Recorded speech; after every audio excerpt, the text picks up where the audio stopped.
Well, hello everyone, and welcome to my review of Ant-Man and the Wasp: Quantumania, the first movie in the MCU to come out in the year 2023, as well as the kickoff to MCU Phase 5. So, this was my most anticipated MCU movie of the year. Just until about a week ago, it was my most anticipated comic book movie of the year, but then we got the trailer for The Flash, and that's now one of my most anticipated movies of the year. But with all that being aside, yes, I was anticipating this movie because I'm a big fan of Ant-Man. He's one of my favorite characters in the MCU. I just love Paul Rudd in the role as Ant-Man. Love seeing all this fun stuff with the shrinking and growing, and it's just so much fun. I love the first two Ant-Man movies, so I was very interested in this one. The fact that we were going to get Kang in this, the next big bad, the next Thanos level threat for these next three phases of the MCU, this new multiverse saga, had me very excited to finally get to see this and hopefully get some direction in the MCU again. So yeah, I was pretty excited for this one. But then I got a little bit worried when that Rotten Tomatoes score dropped, and it is the second MCU movie in the history of the MCU movies, all 20-something movies now, maybe we're up to 30 movies now, I've lost count, to be rotten. It is the second movie in the MCU to be rotten, the other one being Eternals.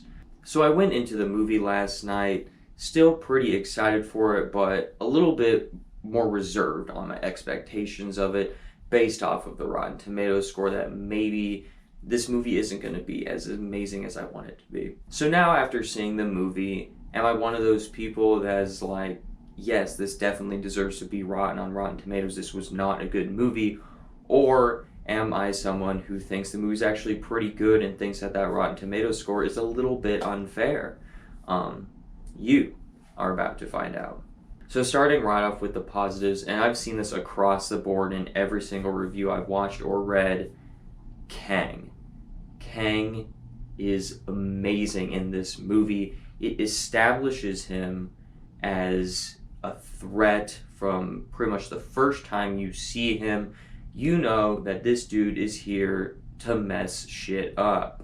He does not mess around. You either do what he wants you to do, or he will kill you or someone that you care about. Like, he is 100% serious, like, give me what I want, or you will die. It is, he's just great in the movie. He poses such a threat to not only Ant-Man, but to our Avengers going forward, to the multiverse going forward, just to the MCU going forward. He is 100% a threat, and they portray him amazingly in this movie, and Jonathan Majors is fantastic as Kang. Now, we already saw Jonathan Majors as a variant of Kang in the season finale of Loki, which was pretty cool to just see him, but he didn't really do a whole lot in that episode, just kind of gave some exposition. But here he finally gets to be Kang the Conqueror, where he's conquering things, just killing people out of anger. Like, you don't mess with Kang. And so it's just very relieving as an MCU fan to finally have this big bad that we are going up against again, the new Thanos. It's very relieving to have that again, and for it to actually be really well done and not just, oh yeah, look, powerful guy. Oh, it's done very well, and so I'm very happy with that. Along those same lines of being very happy that we have this new big bad that's actually very good, the movie actually gives the MCU some direction again. And most of that has to do with Kang, where we know now that he's this big threat, and we're going down this path of Kang now, That's basically what this movie establishes. And as someone who loves the MCU, I love the MCU, but Phase 4 was a bit of a mess. There was not cohesion in Phase 4. There wasn't this through line going through any of it. It was just like random things like, oh look, here are the Eternals and some Celestials. Oh look, here's Shang-Chi and the Ten Rings.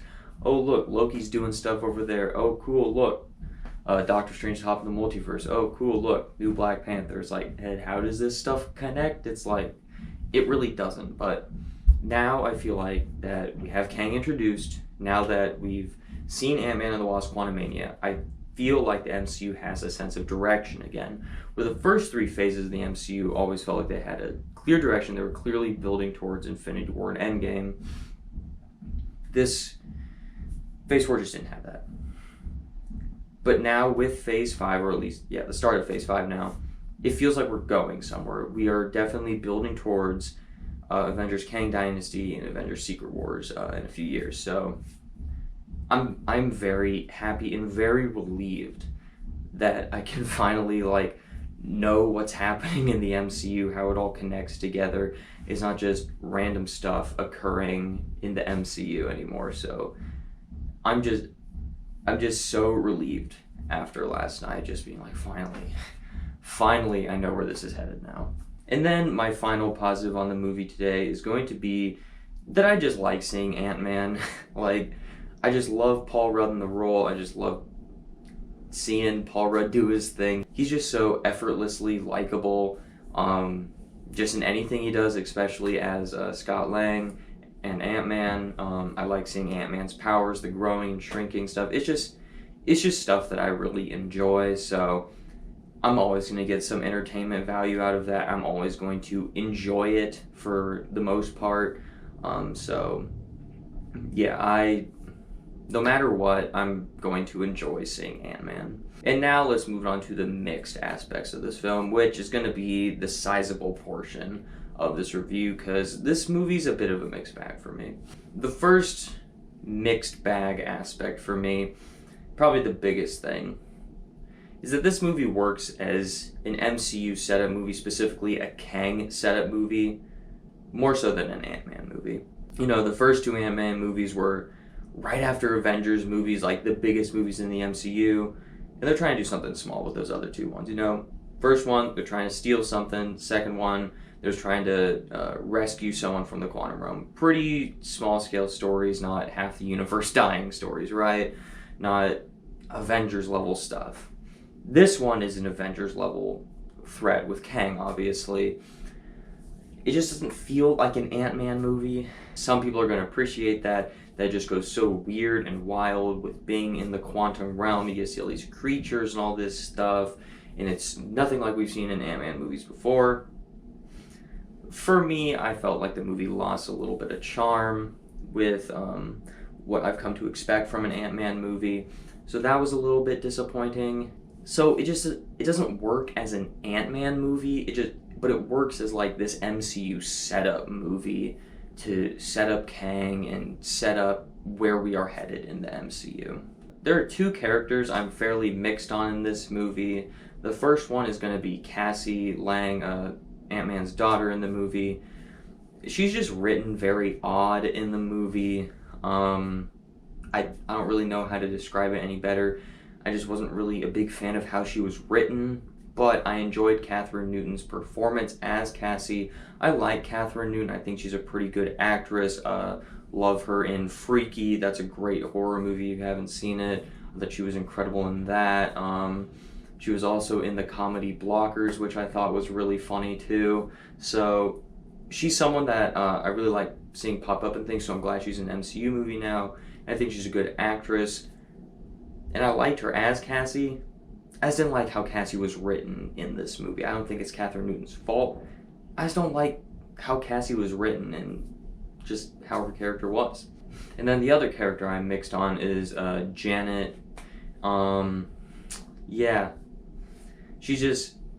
The whole movie, she just feels like she's at arm's length from the audience. And I get that that's intentional to kind of build some intrigue, to withhold information from us, but it just feels like the entire movie she's at arm's length with us, just being very shut off from everyone, being extremely secretive, and it doesn't make her character interesting to watch. But I understand why they did it, understand why you had to do that in this movie to make some reveals and stuff effective in the film. It just irritated me to a certain degree. So I understand why they did it, but I'm not the biggest fan that they did it that way. And then my final mixed aspect on here today is going to be the visuals and like CGI. Now, you spend most of your movie in the quantum realm, so of course you can see all these weird trippy visuals in the quantum realm. And for like the first half of the movie, they're hit or miss for a little bit. When you move into the second half of the movie, I think they are a lot better. So if the visuals were just as good in the first half as they were in the second half, this wouldn't be a mixed aspect. It would just be something that I would praise as being really good CGI for a movie that's pretty much all CGI backgrounds and all green screen stuff. But as it is, the first half of the movie's CGI is a little bit clunky, and in the second half, I think it really picks up and is very, very well done. And now, moving on to my negatives of this movie. The biggest negative towards this movie, for me personally, is just the story. The story was very, very messy in this movie. Whether you're talking about the pacing, or just the plot line that was happening, or just the way things play out in this movie, it was just very, very messy to me, and it just felt rushed at times. Like we're just rushing to get to this thing that's happening in the movie and kind of skipping over things in between. And the movie is only like 2 hours and 5 minutes-ish long, so maybe you extend your movie by 10 or 15 more minutes, and maybe you could flesh things out better and not have pacing issues, and then you will be able to tell a more coherent story there. But as the movie stands, the story here just didn't really work for me for what it was trying to do. It just felt very messy, kind of scattered all around the place, just kind of Quantumania. I don't know. It was just a very odd story, and I'm not going to get into specifics because I want this to be spoiler free in case you haven't seen the movie. I know MCU movies are big, like don't spoil MCU movies because they're big event movies, so I won't spoil it. But the story here was just very messy, and you don't just get a free pass just because you made Kang awesome. No, you have to have a very good story to be a coherent movie. You can't just focus all your energy on making Kang amazing. You need to focus your energy evenly across all aspects of your film, and that includes making a coherent and pretty good story. And then my final negative today, which is a very small negative, and this is just going to be a very me thing. It's going to be a very controversial thing when I say this too. But this movie has clear Star Wars influences, and I don't like Star Wars, and I don't want to see the MCU copy Star Wars. That is a very me thing. I don't want the MCU to copy any of that stuff. I'm not a fan of Star Wars, but there are certain scenes in this movie where you can tell, like, oh, this has Star Wars influences. And I was like, no. No, God! No, God, please, no! No! No! No! Like, just when they first arrive in the quantum realm to about halfway through the movie, there's just a lot of Star Wars influences, plays out very much like a Star Wars movie, and I was just like, no, why? No, this isn't types of stories I enjoy.